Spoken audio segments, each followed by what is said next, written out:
भारतीय सिंधु सभा पारां लिखायल हिन प्रोग्राम यादि कयासीं जी शहादत दिवस जे पूर्व संध्या ते मां विनीता मोटलानी तव्हां सभिनी जो हार्दिक अभिनंदन थी कयां, वंदन थी कयां। पंहिंजी कविता हिननि पंक्तियुनि सां मां हिननि सिटुनि सां शुरू कंदमि। ऐं सिंध तोखे भेंट ॾिना कंहिं माक, ऐं सिंध तोखे भेंट ॾिना कंहिं माक फुड़ा कंहिं लुड़क फुड़ा, जिन तोखे रत ॾिनी से सभ खां वधीक कमायो। 25 अगस्त अरोड़ सिंध में ॿी सभा को आयो हो। 25 अगस्त अरोड़ सिंध में ॿी सभा को आयो हो। सुवंती बाई ऐं चच जे घर में जॾहिं ॾाहिर सेन ॼायो। अखियुनि में चमक निर्ग ते तेज़ हू, पींगे में ही पधरो हो। पर 12 सालनि जी उमिरि में ही पीउ हिन खां मोकिलाए वियो। पर 12 सालनि जी उमिरि में ही पीउ हिन खां मोकिलाए वियो। हिन जे वॾे थियण ताईं चच राज खे, चाचे राज खे संभालियो। गादीअ ते वेहंदे ही ॾाहिर सभिनी धर्मनि खे मान ॾिनो।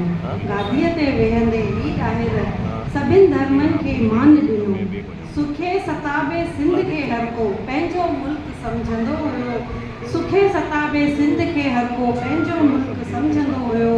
ॾाहिर जे दौर में सिंध सदाई माला माल रहियो। ॾाहिर जे दौर में सिंध सदाई माला माल रहियो। तंहिं करे हर गुजरंदड़ अरब हिते हमले जी साजिश कंदो हुयो। पर हर दफ़े हमले खे सिंध वासियुनि नाकाम करे छॾियो। पर हर दफ़े इन हमले खे सिंध वासियुनि नाकाम करे छॾियो। मोहम्मद बिन कासिम जॾहिं वॾो लश्कर काहे आयो। मोहम्मद बिन कासिम जॾहिं वॾो लश्कर काहे आयो, तॾहिं महाराजा ॾाहिर सेन हुन सां डट के मुक़ाबिलो कयो। तॾहिं महाराजा ॾाहिर सेन हुन सां डट के मुक़ाबिलो कयो। हुन जी सेना खे शिकस्त ॾेई महाराजा शहादत खे पातो।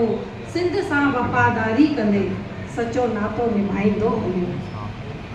हुन जे शहादत जी ख़बर जॾहिं राणी लाडीअ खे मिली, दासियुनि सां जौहर कबूले उहा जीअरे बाहि में वही सड़ी।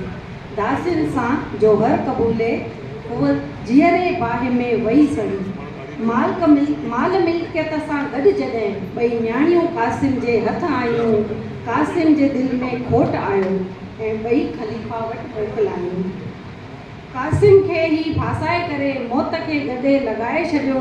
शांतीअ सां रहंदड़ सिंधियुनि कॾहिं न कंहिंखे सतायो। शांतीअ सां रहंदड़ सिंधियुनि कॾहिं न कंहिंखे सतायो। आख़िरी राजा ॾाहिर सेन खे नमन। आख़िरी राजा ॾाहिर सेन खे नमन। सिंध सदाई खुशहाल हुजे। आख़िरी राजा ॾाहिर सेन खे नमन। सिंध सदाई खुशहाल हुजे। अखंड भारत जो सपनो सच थिए। अखंड भारत जो सपनो सच थिए। सिंध मुंहिंजी मालामाल हुजे। अखंड भारत जो सपनो सच थिए ऐं सिंध मुंहिंजी मालामाल हुजे। महिरबानी।